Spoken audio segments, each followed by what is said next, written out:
CMR Exalogic ഇടപാടിലെ SFIയുടെ അന്വേഷണ report ഇഡിക്ക് കൈമാറി. ഇഡി അസിസ്റ്റന്റ് ഡയറക്ടർക്കാണ് എറണാകുളം അഡീഷണൽ സെഷൻസ് കോടതി റിപ്പോർട്ടിന്റെ പകർപ്പ് കൈമാറിയത്. ബിനിലാണ് വിവരങ്ങളുമായി ചെന്നത്. ബിനിൽ, SFIയുടെ റിപ്പോർട്ട് തന്നെ മുഖ്യമന്ത്രിയുടെ മകൾക്കുൾപ്പെടെ എതിരായി നിൽക്കുന്നതിനിടയിലാണ് അന്വേഷണ റിപ്പോർട്ട് ഇഡിക്ക് കൂടി കൈമാറുന്നത്. എന്തൊക്കെ തുടർ നടപടികൾ ഇഡി സ്വീകരിക്കാനാണ് ഉദ്ദേശിക്കുന്നത്? ഇക്കാര്യത്തിന്റെ സൂചന കോടതിയിൽ നൽകിയിരുന്നോ? പകർപ്പിന്റെ ഉള്ളടക്കം അത് ഏതു തരത്തിലാണ്?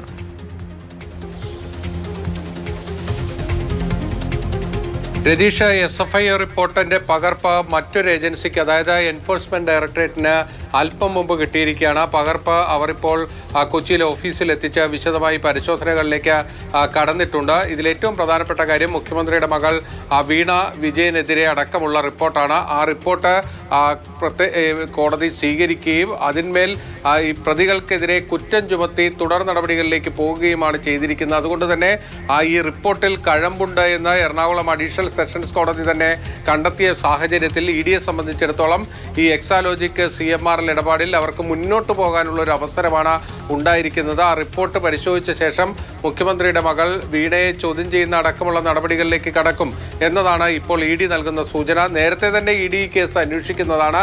2024 ECIR രജിസ്റ്റർ ചെയ്തിരുന്നു. CMR ഉടമ ശശിധരൻ കർത്തയെയും ജീവനക്കാരെയും ചോദ്യം ചെയ്തിരുന്നതാണ്. അതിനിടയിൽ CMR ഹൈക്കോടതിയിലെത്തി ഈ അന്വേഷണത്തിനെതിരെ ഹർജി നൽകി. ആ സമയത്ത് എൻഫോഴ്സ്മെന്റ് ഡയറക്ടറേറ്റിന് ഇതുമായി ബന്ധപ്പെട്ട കൂടുതൽ തെളിവുകൾ അവർക്ക് കോടതിക്ക് മുന്നിലേക്ക് നൽകാൻ കഴിയാത്തൊരവസ്ഥയുണ്ടായിരുന്നു. അങ്ങനെയാണ് ഇത് മരവിച്ചു നിന്നത്. ഇപ്പോൾ SFIയുടെ അന്തിമ റിപ്പോർട്ട് വരികയും അത് റിപ്പോർട്ട് വരിക മാത്രമല്ല, റിപ്പോർട്ടിൽ ഒരു പ്രാഥമികമായി ഒരു കുറ്റം ചുമത്താനുള്ള രേഖകളും തെളിവുകളും ഉണ്ട് എന്ന് ഒരു കോടതിക്ക് കൂടി ബോധ്യപ്പെട്ടവർ അതിന്റെ നടപടിയിലേക്ക് കടക്കുകയാണ് ചെയ്തിരുന്നത്. ആ റിപ്പോർട്ട് ഇഡിക്ക് കിട്ടുമ്പോൾ സ്വാഭാവികമായും അവർക്ക് മുന്നോട്ട് പോകാനുള്ള കൂടുതൽ ശക്തിയാണ് ലഭിക്കുന്നത്. അതുകൊണ്ട് തന്നെ അടുത്ത ആഴ്ചയോടുകൂടി ഇതിലെ തുടർ നടപടികൾ ഉണ്ടാകും എന്നതാണ് ഇപ്പോൾ മനസ്സിലാകുന്നത്.